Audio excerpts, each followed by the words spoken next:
Les presentamos el mensaje central, la predicación desde el púlpito de la Iglesia Bautista Central de Cumaná.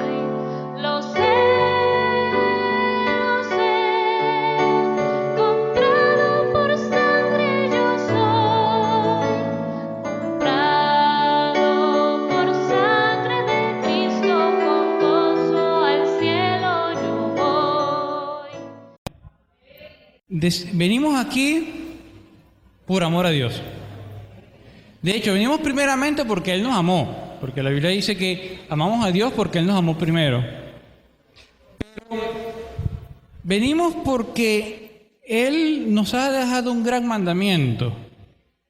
Cuando a Jesús le preguntaron en varias ocasiones, como en lo que es Marcos 12, ¿cuál es el gran mandamiento? Él siempre respondía, amar a Dios sobre todas las cosas, con todo tu corazón, todas tus fuerzas, toda tu mente. Ese es el gran mandamiento. Y ese mandamiento, mis hermanos, si usted le pregunta a cualquier persona por la calle, casi todos le van a decir que lo cumplen. Yo amo a Dios sobre todas las cosas. Él es mi todo. Mira, yo no salgo de casa sin haber rezado, sin haberle pedido. Eso es lo que uno siempre suele escuchar, ¿no? Nosotros mismos. Probablemente, si uno habla ligeramente, va a decir, sí, mira, Dios siempre está al frente mío, yo cumplo todo lo que Él dice, yo lo amo sobre todo.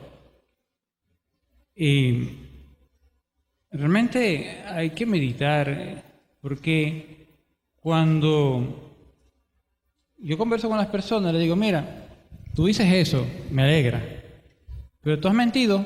Sí, yo he mentido. Todos mentimos, eso es normal. Cuando tú mientes, ¿estás haciéndolo por amor a Dios? ¿Has robado algo, aunque sea la luz? Sí. Aunque sea un lápiz, lo que sea, has robado, sí. ¿Era Dios? O sea, ¿lo hiciste por amor a Dios? ¿Por amor a ti? ¿Has visto a alguien con lujuria? ¿Has envidiado? ¿Has tenido malos pensamientos, ya sea homicidas u ofensivos para con alguien? Que Cristo dice que eso es igual a asesinar. En ese momento, ¿Dios era lo primero para ti? O sea, ¿amabas a Dios sobre todas las cosas? Obviamente no. Obviamente ahí sale a relucir ese deseo nuestro, ese egocentrismo nuestro, que es la carne. Jesús, cuando conversaba con las personas, ¿quiénes venían a Jesús? Gente que afirmaba, yo amo a Dios sobre todas las cosas. Lo afirmaban y por eso eran los líderes religiosos del momento. Pero Jesús le decía, ustedes no lo cumplen. Y por eso más de una vez le dijo hipócritas. Hipócritas. Entonces viene Esteban también y está predicando el Evangelio y la gente lo agarra porque él predicaba arrepentimiento y arrepentimiento en Jesús y predicaba que esos líderes habían tomado a Jesús, como hemos leído, y lo tomaron, lo apresaron y lo mataron. Y él les va a argumentar y les va a decir otra vez, ustedes dicen todo lo que quieren decir y ustedes están muy enamorados del templo y todo, pero ustedes no aman a Dios. Realmente nadie cumple este mandamiento como debería. Ni los cristianos, mucho menos aquel que rechazó a Jesús. Vamos a orar.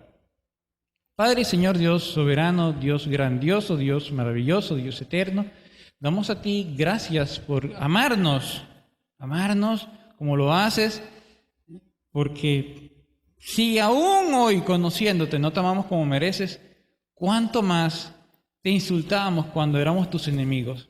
Y ahí nos amaste y ahí nos buscaste. Señor, muchas gracias.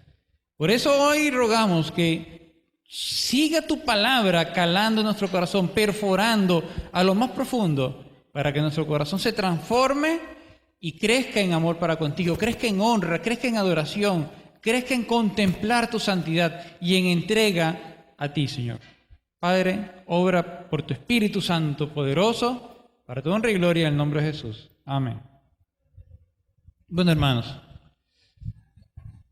entonces estamos diciendo que realmente Esteban les va a decir, ustedes no aman a Dios como deben hacerlo y como ustedes dicen que lo hacen.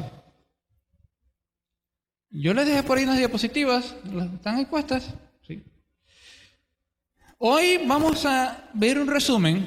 Vean que Esteban lo agarran preso y a él lo acusaron de hablar contra Moisés y hablar en contra del templo. Y entonces en el versículo 1 del capítulo 7 le pregunta al sumo sacerdote. Recuerden que a él lo llevan al Sanedrín. El Sanedrín es como la Corte Suprema de Justicia. Y el sumo sacerdote en Hechos 7:1 le dice, ¿es esto así? O sea, te están acusando. ¿Cómo te declaras tú, inocente o culpable? O sea, serían palabras actuales, inocente o culpable. Y Esteban, vamos a ver que él, más que responder a esas acusaciones, Esteban va a predicar el Evangelio, lo que él cree. Él va a defender lo que él cree, más allá de defenderse a sí mismo. Va a predicar el Evangelio. Y él citó varios casos, citó varios personajes, pero todo con una intención, todo con una... él concluye en algo. Entonces, no nos vamos a detener en este capítulo 7, no vamos a detallar en todo la historia, porque es bastante largo, ¿no? Vamos a ver resumido por qué él cita lo que cita, a qué conclusión llega él. Entonces, estamos diciendo que Esteban está ante el Sanedrín. El Sanedrín es esa Junta Suprema, como les digo, y el líder es el sumo sacerdote. Él es el juez supremo, ¿no? El Sanedrín estaba conformado mayormente por lo que llaman la secta de los saduceos.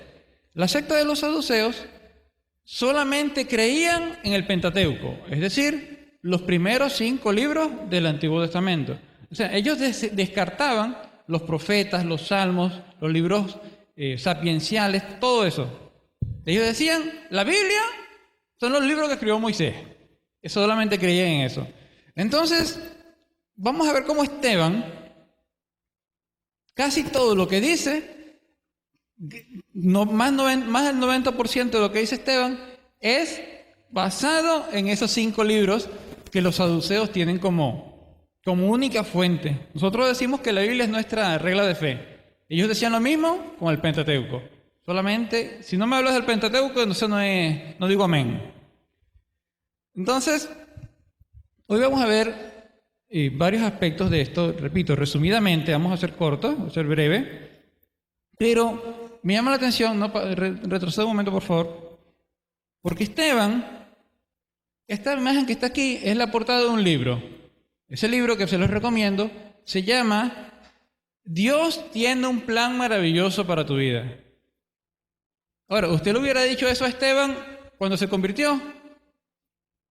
Ve, este es Esteban que está siendo apedreado, o una representación, claro. ¿Usted le hubiera dicho, Dios tiene un plan maravilloso para tu vida? Entonces el libro termina diciendo, el mito del mensaje moderno. Tremendo, ¿no?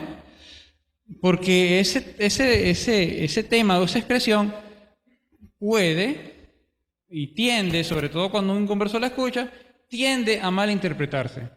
Entonces, vamos a ver cómo Esteban termina en esto. Y esta imagen es llamativa porque siempre vemos las películas que el apedreamiento es con pequeñas piedritas. Pero según lo que he leído acerca del apedreamiento, precisamente era más con piedras grandes, como la que tiene este hombre encima, era para aplastarlo. Y es importante, esta imagen a mí me impresiona mucho, porque me imagino a Esteban diciendo, no les tomes en cuenta este pecado, y cae la gran piedra, y durmió. Es impresionante realmente. Bueno, hoy vamos a ver, ahora pasa adelante, vamos a tratar estos temas, y voy a resumir. Vamos a ver 3 puntos principales, que son la actitud de Esteban, el mensaje de Esteban, y el resultado del mensaje de Esteban. Dentro del mensaje de Esteban vamos a ver, entonces, la revelación de Dios, la fidelidad de Dios y la infidelidad de Israel. Estos son los temas que vamos a tratar hoy. Entonces, la actitud de Esteban.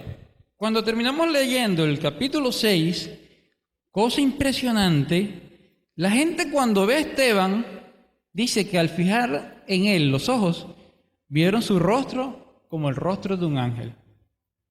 Esto es en Hechos 6:15. Entonces, Esteban, ese rostro de un ángel, como hablamos la vez pasada, implicaba su relación íntima con Dios, su cercanía a Dios. También, Esteban cuando habla la palabra, él toma la palabra, pero él hace dos cosas. O sea, él no se dedica a responder las acusaciones, no. Y él tiene un propósito. Él tampoco se desvía en el propósito por el cual él está hablando. Y esto me resulta muy llamativo porque nosotros, en general, tendemos a comenzar por aquí, vamos para allá, pero primero agarramos por aquí y damos un poco de vueltas para llegar al punto. Esteban fue conciso, agarró la Biblia para decir lo que hacía falta decir porque estaba claro en su propósito. Su propósito era exponer su fe. Y por supuesto Esteban, que está en peligro de muerte, él sabe que mataron a Jesús, él sabe la amenaza que hay sobre los apóstoles y sobre la iglesia en general. Y aún así, él no tuerce la Escritura. Él no busca que la Escritura le caiga bien a las personas. Él dice las cosas como son, tal cual. Él mantiene la verdad. Y por supuesto, en su actitud, Esteban no fue ofensivo. Muy importante. Porque la verdad resulta ofensiva para el pecador. O sea, cuando ahí me dicen, tú eres un pecador que necesitas arrepentirte y Dios te va a regalar la salvación. Si yo no quiero que me digan que soy un pecador, yo no quiero que me digan que soy mentiroso, no quiero que me digan que estoy rompiendo las leyes de Dios, eso ofende. Pero es la palabra de Dios, pero no soy yo. Y precisamente me acuerdo de un caso reciente donde le predicaba a un estudiante y yo le dije, ¿tú amas a Dios sobre todas las cosas? Sí, claro. Y le comenté, tú has mentido, tú has visto mujeres con malos ojos, tú has tenido dices malas palabras, eres ofensivo, algunas cosas. Por supuesto que ha roto esos mandamientos. Es pecador, demuestra que no ama a Dios sobre todas las cosas. Pero, y cito este caso porque, en particular, él se paró de donde estábamos y se fue diciendo, yo amo a Dios sobre todas las cosas. O sea, yo no lo ofendí. Solamente, yo le digo, reflexiono contigo acerca de la palabra porque todos estamos en el mismo problema. Todos estamos en el mismo paquete por nacimiento, ¿no? Pero le ofendió el mensaje. Le ofendió. Entonces, ¿qué quiero citar yo de esto? ¿Qué reflexiono yo a partir de esto? De la actitud de Esteban. Primero, que tenemos que tener una íntima comunión con Dios. Esto fue lo que Esteban reflejó en su rostro. Si no hubiera sido por esa íntima comunión, de repente él llega asustado o comienza a decir lo que ellos querían escuchar. ¿Aló? Pero él tenía su íntima comunión con Dios, hermano. Eso es lo que nosotros necesitamos. El mensaje de hoy, que se me olvida decirlo, aunque estaba escrito por ahí, es defendiendo la verdad hasta la muerte. Hermanos, la iglesia se encamina, o el mundo se encamina cada día más de frente contra la iglesia. Tenemos que estar conscientes de esto. La persecución contra la iglesia cada día está más cerca. Y un hermano me decía hace poco, yo le comentaba ciertos casos a nivel mundial y regional, nacional, y él me decía, oye, uno piensa que la persecución es algo lejano, pero tú me cuentas eso y se ve más cerca de lo que uno piensa. Y es así. Y a todo el mundo va a llegar la persecución. No, en algunos países antes, en otros después. Pero va a llegar la persecución a la iglesia. ¿Y cómo vamos a reaccionar nosotros? Debemos procurar en nuestro corazón, orar, estar encaminados hacia defender la verdad hasta la muerte. Mis hermanos, es mejor morir con Cristo que vivir sin Cristo. Morir fiel a Cristo que vivir infiel a Cristo. Entonces necesitamos, hermano, y esto no es un tema fácil. Yo realmente creo que nadie aquí está interesado en ser perseguido por la verdad. pero tenemos que estar conscientes de que ese es el camino que lleva el mundo. Va a perseguir a la iglesia. A algunos nos tocará ser perseguidos y a otros no. De repente no nos toca a esta generación, le toca a nuestros hijos. Pero todos tenemos que estar preparados. Porque aunque no sea algo a nivel mundial, tal vez a nivel local, personal o cerca de su casa, va a haber persecución contra la iglesia, contra usted por ser cristiano, contra usted por proclamar la verdad. Entonces, mis hermanos, les decía que la actitud de Esteban nos enseña que también debemos hablar la palabra rectamente, sin torcerla, y adecuada a la situación. Adecuada a la situación. ¿No le ha pasado que usted sale a predicar y va a predicar del Evangelio y termina hablando de que Cristo y la séptima trompeta? Uno termina por allá y cuando de repente se hace la hora y la persona se va o yo me voy y no prediqué el Evangelio porque me desvié. Y que de dónde salió la esposa de Caín. Nos desviamos en temas laterales. Pero no, miren, hermanos, enfoquémonos para defender la fe, o sea, para predicar el Evangelio. Sepamos hacia dónde vamos, estemos claros y mantengamos las palabras necesarias para llegar a esa meta, para que la persona entienda en el evangelismo, por ejemplo, que está lejos de Dios y que necesita a Dios y que Dios le puede salvar y que Dios le quiere salvar y que si viene a Cristo, sea el pecado que tenga, Dios se lo perdona, si viene a Cristo. Pero tenemos que estar enfocados para no desviarnos.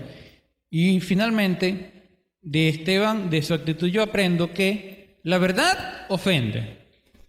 Pero nosotros, o yo, no debemos ser los ofensivos. Una cosa es que la persona se moleste por lo que usted le está diciendo, por la verdad de Cristo, por la palabra, y otra cosa es que se moleste porque estamos hablando mal, como con altanería, con soberbia. Eso no debe ser. Tenemos que hablar la palabra con amor. Si se molesta, que se moleste con la Biblia, con Dios, pero no conmigo, no conmigo por mi actitud. Eso entonces es lo que me hace meditar la actitud de Esteban. Y seguimos con el mensaje de Esteban. Aquí voy a ir, repito, resumidamente. Primero que Dios que hace énfasis Esteban es que Dios se ha manifestado. Y Dios, o sea, no solo en una forma y no solo en un lugar. Precisamente por eso Esteban está tomando esto para decirlo que el templo no es imprescindible. ¿Qué le dice él? Dios, en el versículo 7:2, dice que Dios se le reveló a Abraham en Mesopotamia. No había templo. En el versículo 9, Dios estuvo con José en Egipto, no en el templo. En el versículo 35, por ejemplo, dice que Moisés fue enviado por Dios. ¿Dónde se le apareció? En el monte Sinaí, en el desierto, no en el templo. Y por supuesto, gloria a Dios, porque cuando Dios se revela, Dios usó a cada uno de estos personajes bíblicos, históricos, para expresar su voluntad. ¿Y cómo lo hizo? A través de palabras. De Abraham aprendemos lo que fue su plan de salvación. Algunos hermanos llaman esto el gran plan de salvación. Cómo Dios desde el principio de la historia concertó salvarnos y cómo Él lleva toda la historia hasta que Cristo venga. Ese es el gran plan de salvación. Él lo hizo usando a estos creyentes, a estas personas. Y vemos también en el versículo 40 que en esa revelación de Dios, Dios habló y escribió o nos dio palabras de vida, dice el versículo 40. Dios a través de Moisés nos dio palabras de vida. Entonces tenemos a un Dios que se revela, que habla, que es un Dios que nos viene a buscar. No depende del templo, pero sí nos quiere salvar. Y sí dejó una palabra escrita para que lo obedezcamos. Seguimos viendo los ejemplos y él le dice, miren, Israel, en el versículo 44, pasó 40 años en el desierto con el tabernáculo. no dependió del templo.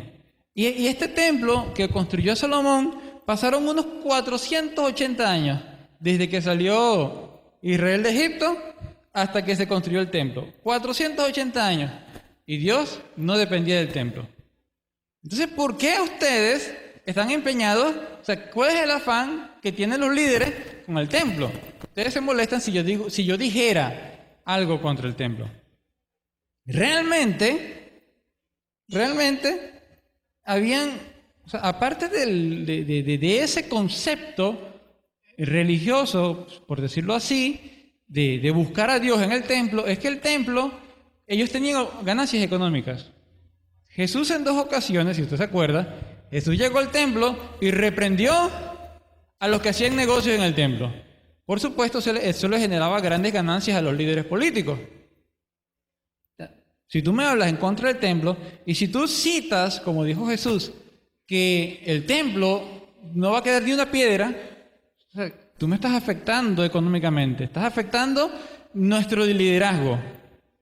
Pero cuando Dios realmente viene y toma un tabernáculo, que es lo que dice Juan 1, cuando Juan 1 dice, y el verbo se hizo carne y habitó entre nosotros, ahí lo que dice es, el verbo, o sea, el Dios tomó un tabernáculo, tomó un cuerpo donde morar, y ese fue Jesús. ¿Y qué hicieron ustedes con Jesús? Lo metieron preso y lo mataron. Entonces, ¿cuál es su énfasis en el templo? ¿Cuál es su necesidad del templo? ¿Y qué aprendo yo de esto? Son las reflexiones. El templo, mis hermanos, este templo que está aquí, por el cual doy gracias a Dios, este templo no es, escúchese bien, no es el lugar donde está Dios.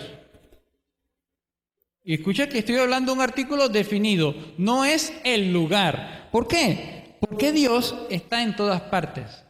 Dios está en todas partes. Donde usted busque a Dios, lo va a encontrar. Donde usted ore, Dios está ahí. Donde se congrega la iglesia a adorar a Dios, Dios está ahí también.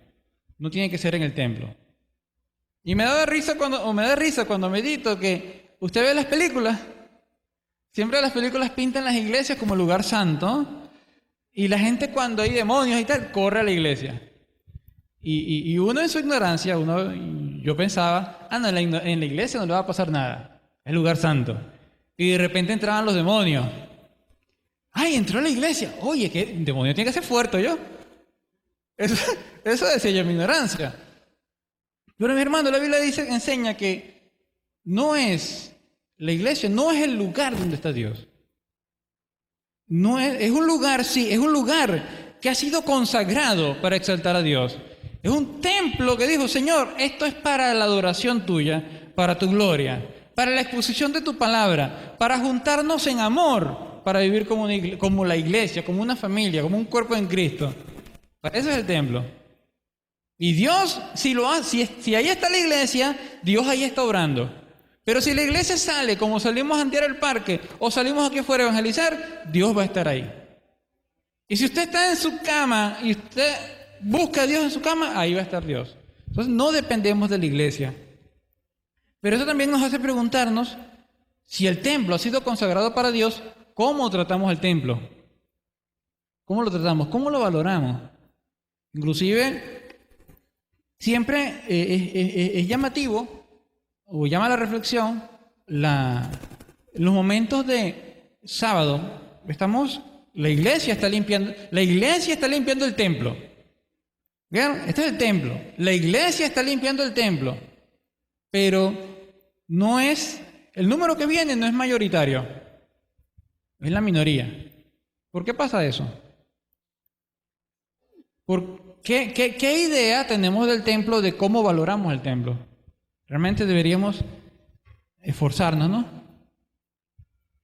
Y otra cosa es, cuando yo vengo al templo, que hemos consagrado para Dios, ¿qué actitud tengo? ¿Con qué actitud vengo? Una actitud de soberbia, una actitud carnal. Damos gracias a Dios que nos ha provisto para el internet. voy a solamente a meterme en internet, no voy a hacer nada espiritual, ni siquiera voy a hablar con los hermanos, pero me voy a meter a internet. O de repente voy a orar, pero como el fariseo, voy a orar con jactancia. O sea, ¿qué actitud tenemos en el lugar consagrado para Dios? ¿O venimos con motivos carnales? Hay que meditar en eso, hermanos. El templo está consagrado para Dios, pero ¿cómo lo tratamos? ¿Qué actitud traemos? El segundo punto que cita Esteban es la fidelidad de Dios.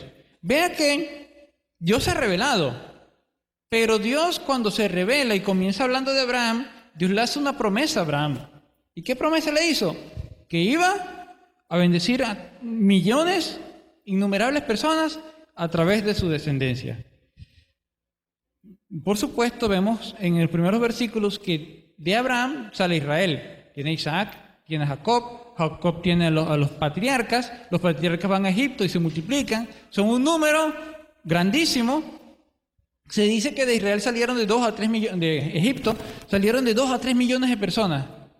Entonces, eso fue cumplimiento de las promesas de Dios. Y aquí yo cito algunas. Dios le dio la simiente a Abraham, la simiente que le prometió. El hijo prometido, porque Abraham creía que ella no iba a tener hijo. Un hombre de avanzada edad, una esposa estéril y avanzada edad.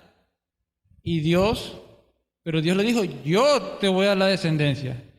De hecho, él intenta por otro medio, por un medio ilícito. Ese no es el medio que yo dije. Yo te voy a dar la descendencia. La dio. La multiplicó. Les dijo, ellos van a ser esclavos, los voy a liberar. ¿Qué hizo Dios? Los liberó. Fueron al desierto. 40 años los preservó. Dice la Biblia, mi hermano, impresionante, que cuando ellos terminaron su travesía por el desierto, los zapatos no se le habían desgastado. Creo que también menciona la ropa. Yo quisiera esa ropa. Y esos zapatos. Pero sabemos que precisamente lo decimos porque sabemos que eso no es normal. Eso fue un acto sobrenatural de Dios. La promesa de Dios, porque ellos no van a morir en el camino, yo los voy a preservar, dijo Dios, y lo hizo.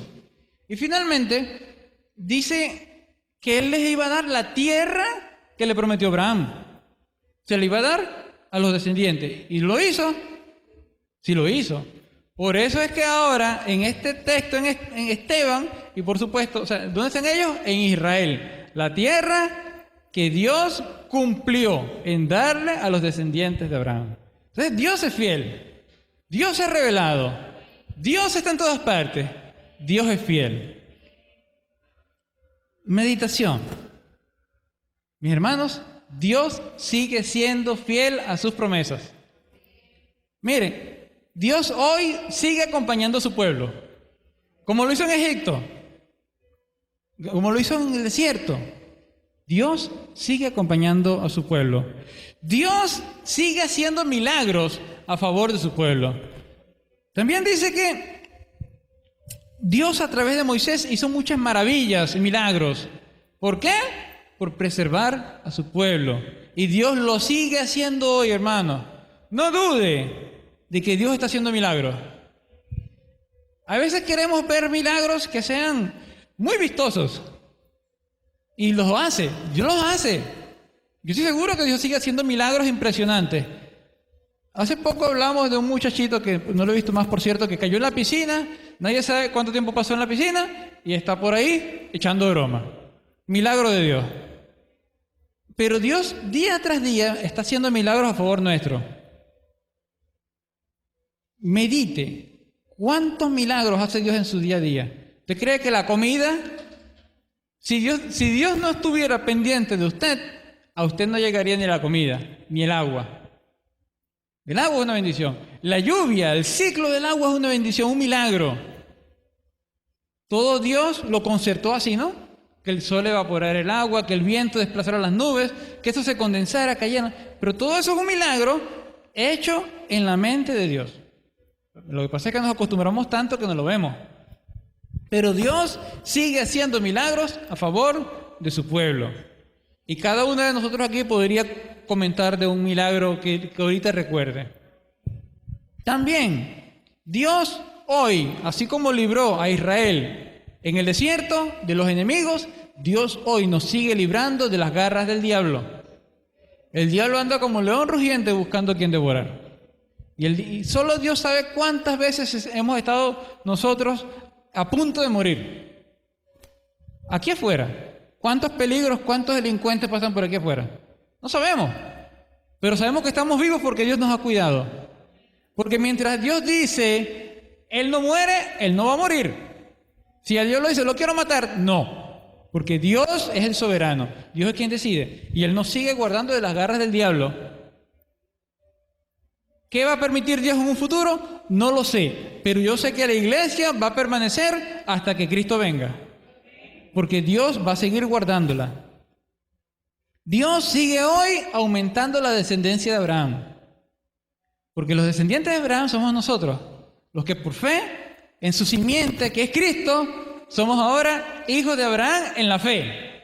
Somos hijos de Dios. Somos descendientes de Abraham. Él lo sigue haciendo hoy. Entonces, ¿es Dios fiel o no? Sigue siendo fiel a la promesa que le hizo a Abraham hace unos 4.000 años. Y mis hermanos, Dios sigue llevando a esos descendientes a la tierra prometida, que es el cielo. Cuando usted muere aquí, mi hermano, esté seguro que Dios lo lleva a la tierra prometida. Esa es promesa de Dios. Y Dios lo sigue haciendo. Dios sigue siendo fiel. Es el mismo Dios que Él está diciendo, Dios fue fiel. Pero ¿qué pasa? Vean cómo primero presenta a Dios, exalta a Dios. Oramos con ustedes. Por eso que hace poco escuché que alguien dijo, ¿dónde comienza el Evangelio? Y hubo varias respuestas, pero él dijo, el Evangelio comienza en Dios. Mis hermanos, para entender nuestro pecado, tenemos que entender quién es Dios. Entonces, Dios sigue siendo el Todopoderoso, el Creador, el Dios fiel, el Dios que nos ha cuidado, el Dios que sustenta todas las cosas. Pero ¿cuál es tu situación? Esto es lo que viene ahora con Israel. ¿Qué hizo Israel? Israel infiel. Rechazó a los enviados de Dios.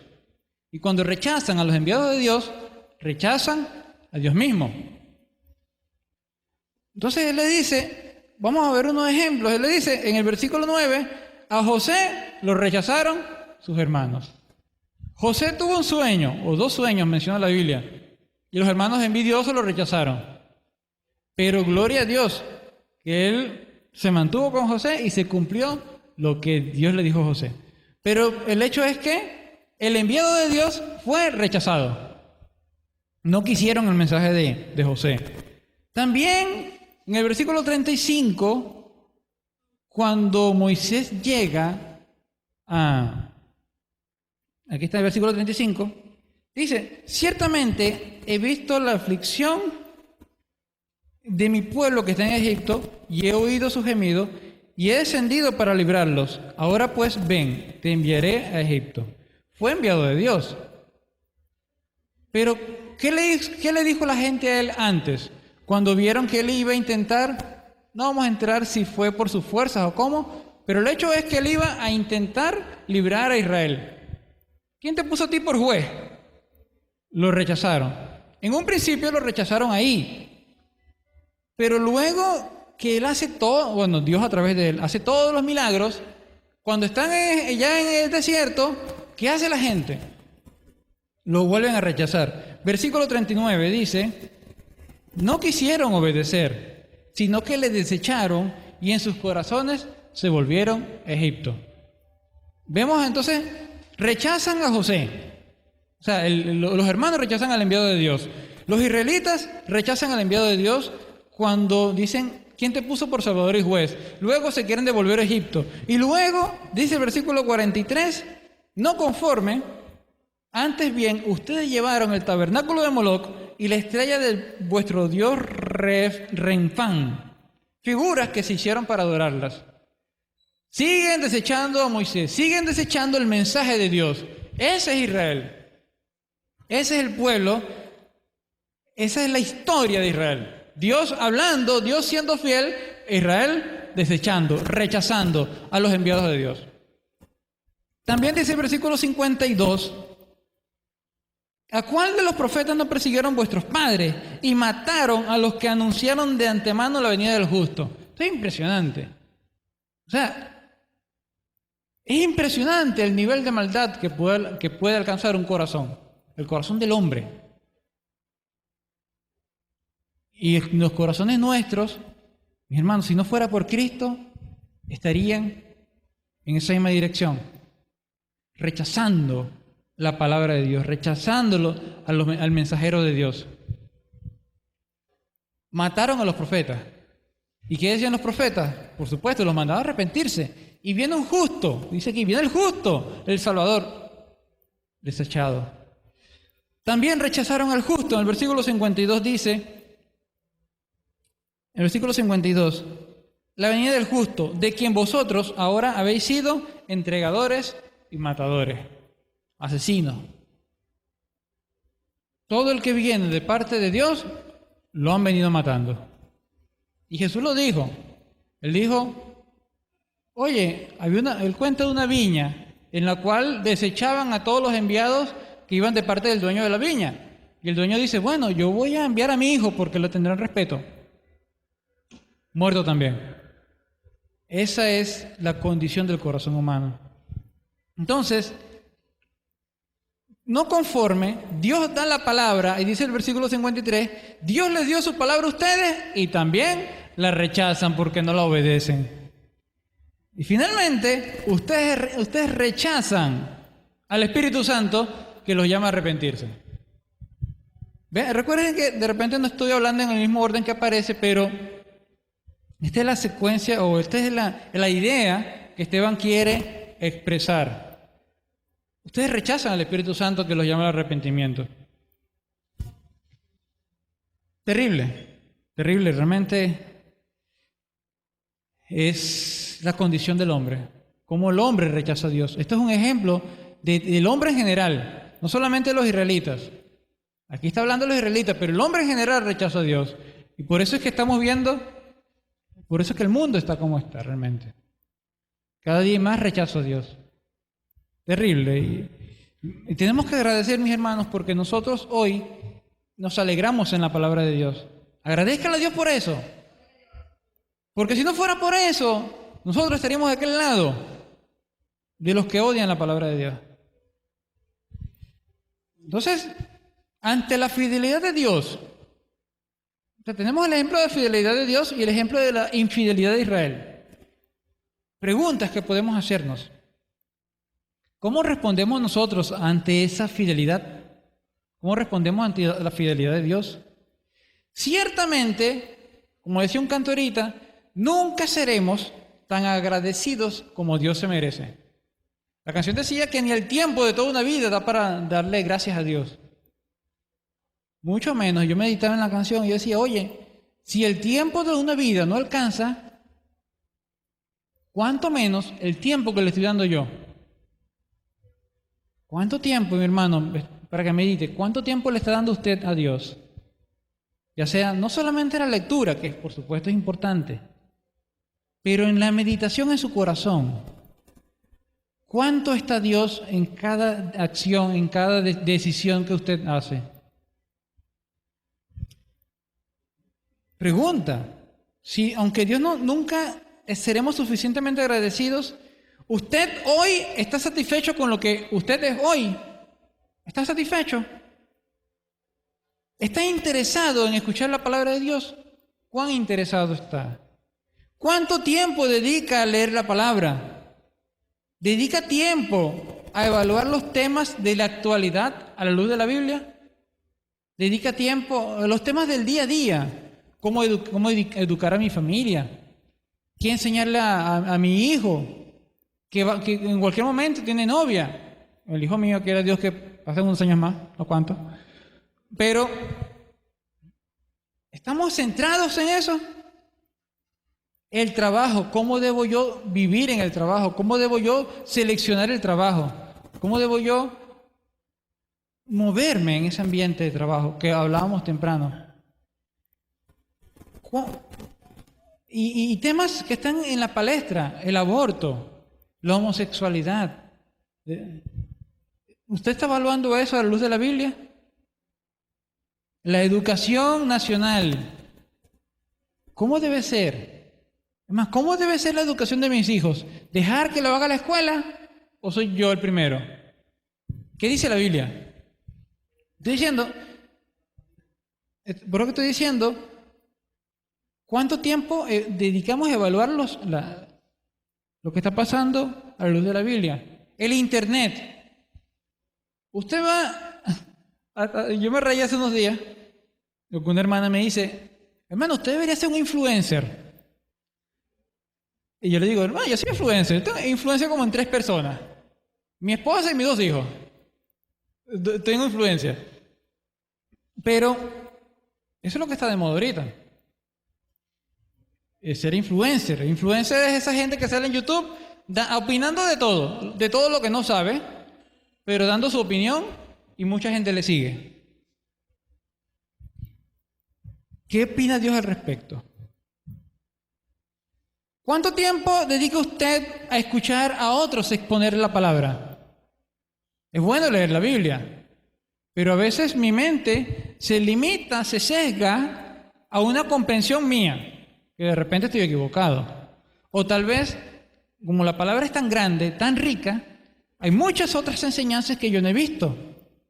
Es bueno escuchar a otros, pero ¿le dedico tiempo a escuchar a esos hermanos? También, ¿cómo reacciona usted cuando un mensajero le dice cosas que le confrontan? Cuando le mandan a arrepentirse,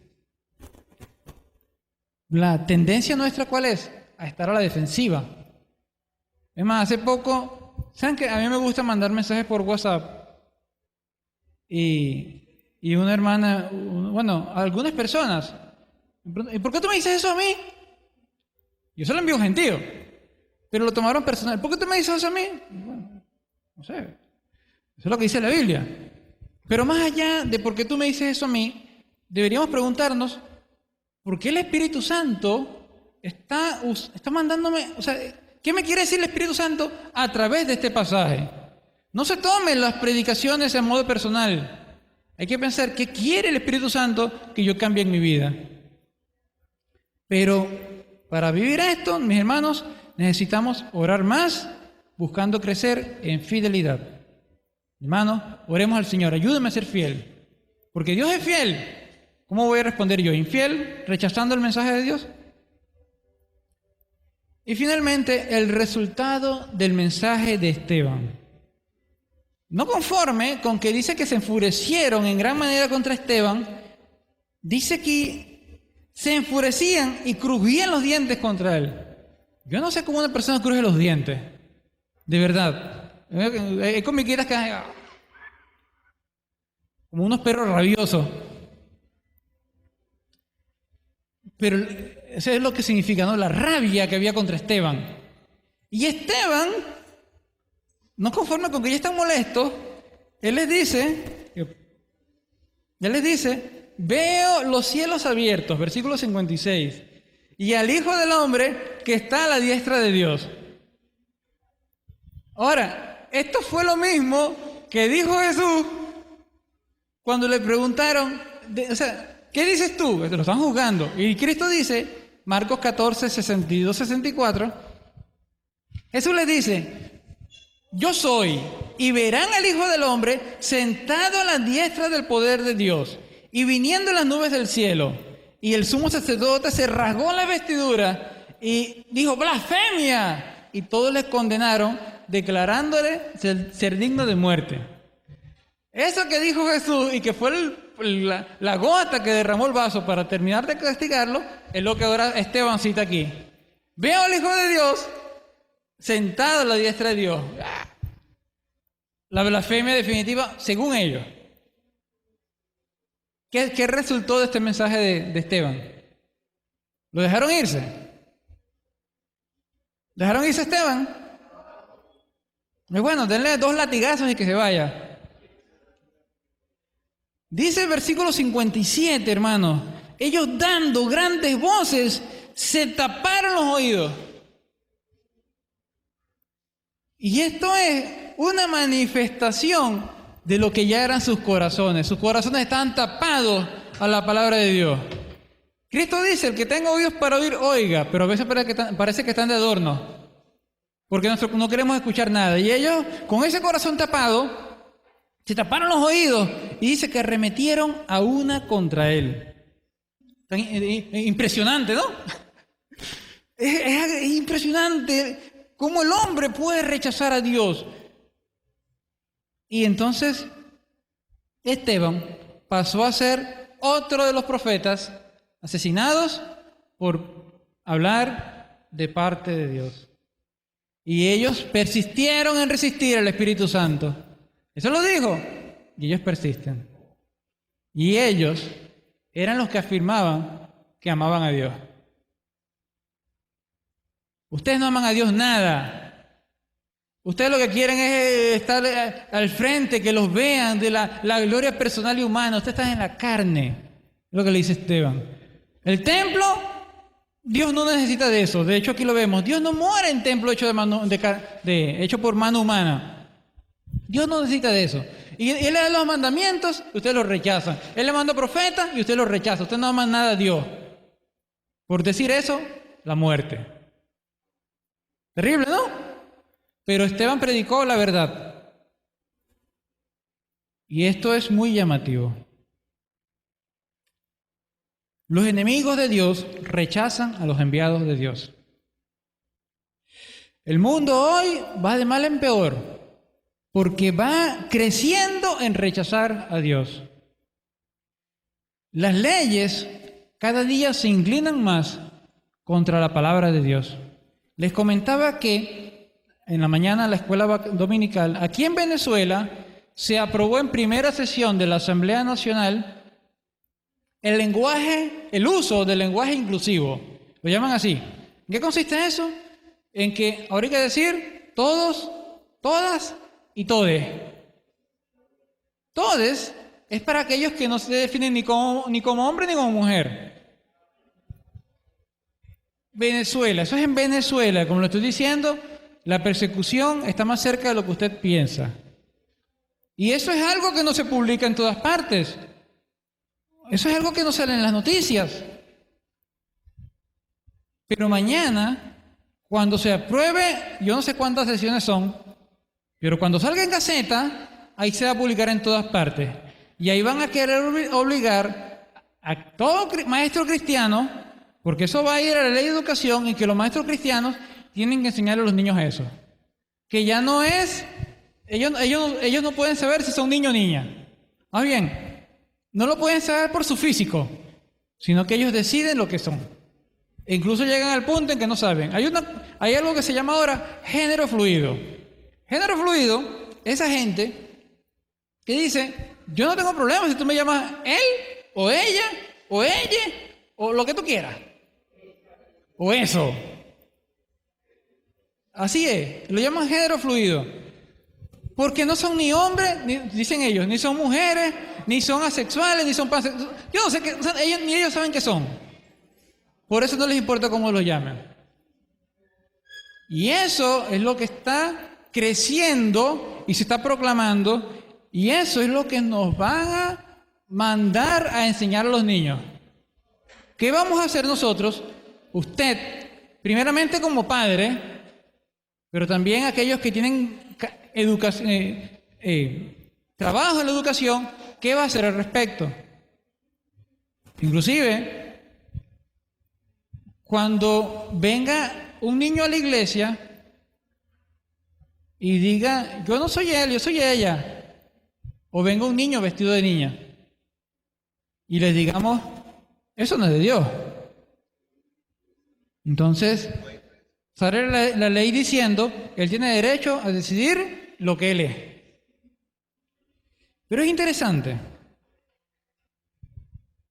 porque, miren, en Estados Unidos, el actual presidente Biden, él dijo, Yo no sé a quién voy a poner yo para la Corte Suprema. No recuerdo bien cómo se llama allá. Creo que es Corte Suprema. No sé a quién voy a poner, no sé a quién voy a postular. Solamente sé que va a ser mujer y va a ser negra.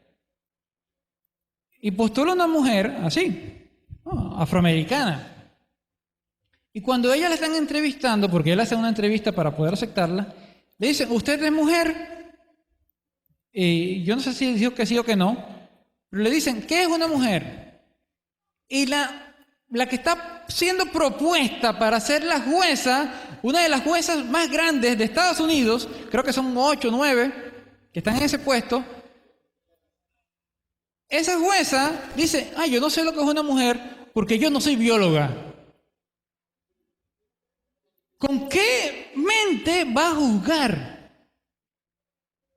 Eso es terrible. Y eso es lo que está creciendo a nivel mundial. Entonces, si el adulto no sabe definir lo que es una mujer, es complicado cuando le pedimos a los niños. O sea, cuando le inculcan eso a los niños.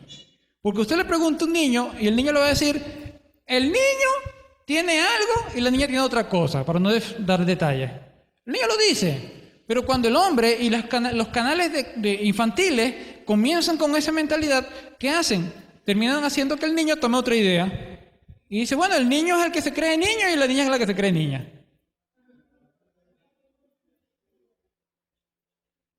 Ayer vi una imagen que me dio risa, pero tristeza a la vez, porque es una realidad.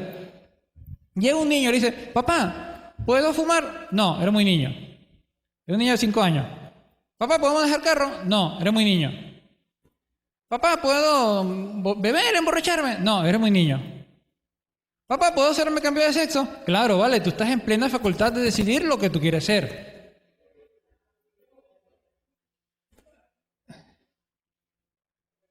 La locura del mundo. Romanos 1 dice que Dios entregó al hombre a la locura, a su mente reprobada.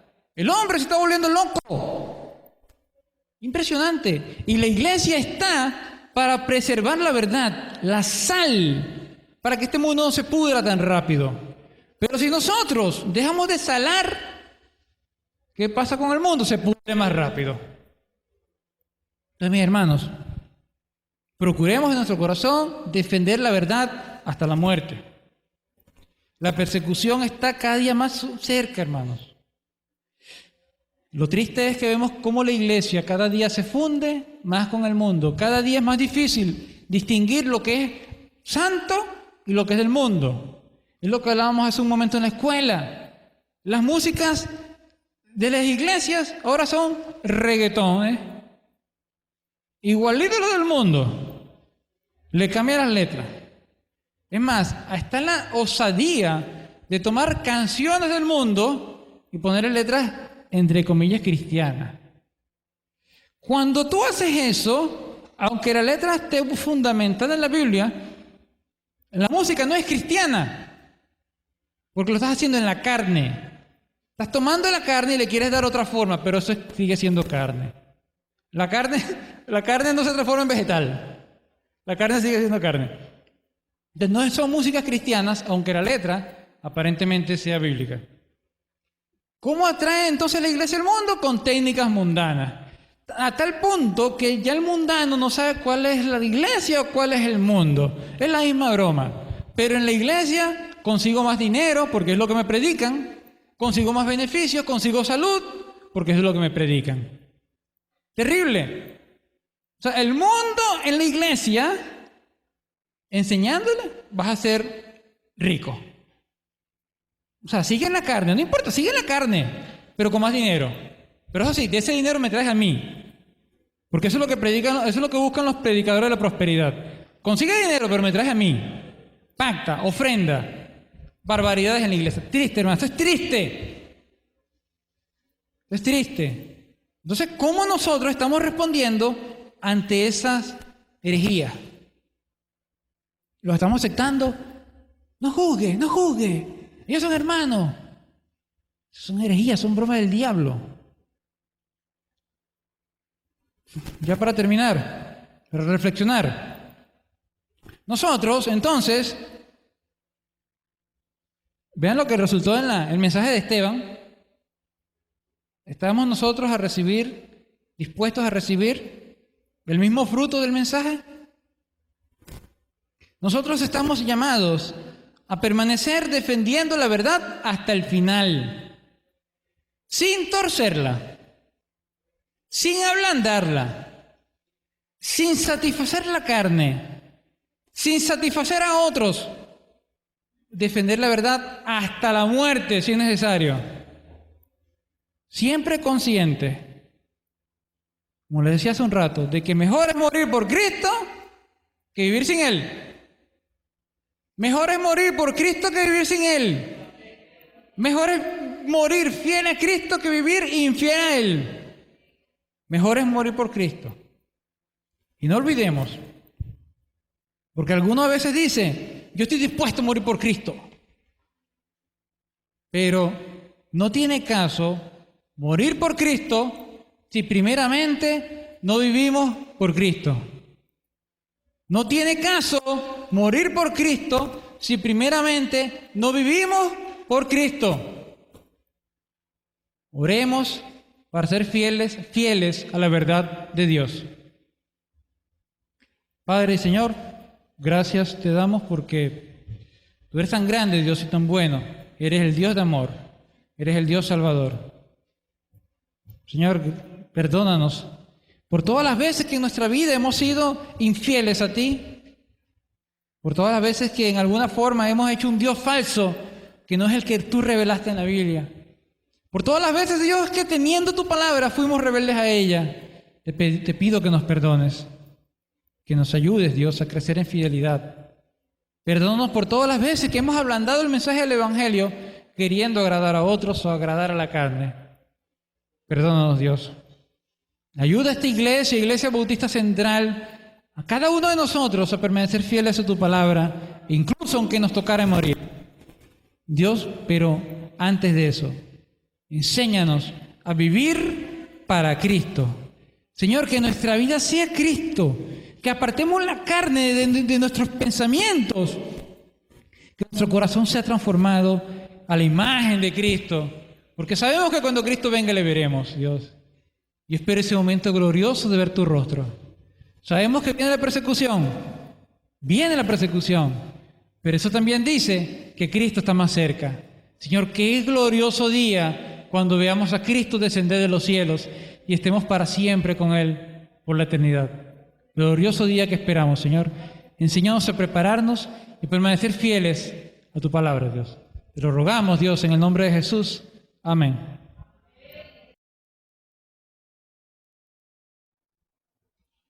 Damos gracias a Dios por su palabra, palabra que nos conforta, palabra que nos llena.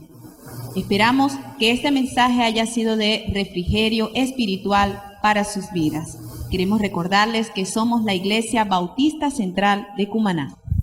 Asimismo, estamos ubicados en la Avenida Las Industrias, al frente de la urbanización Fe y Alegría, cruce con Los Roques, y pueden encontrarnos en todas nuestras redes sociales como Iglesia Bautista Central de Cumaná. Los esperamos. Dios les bendiga.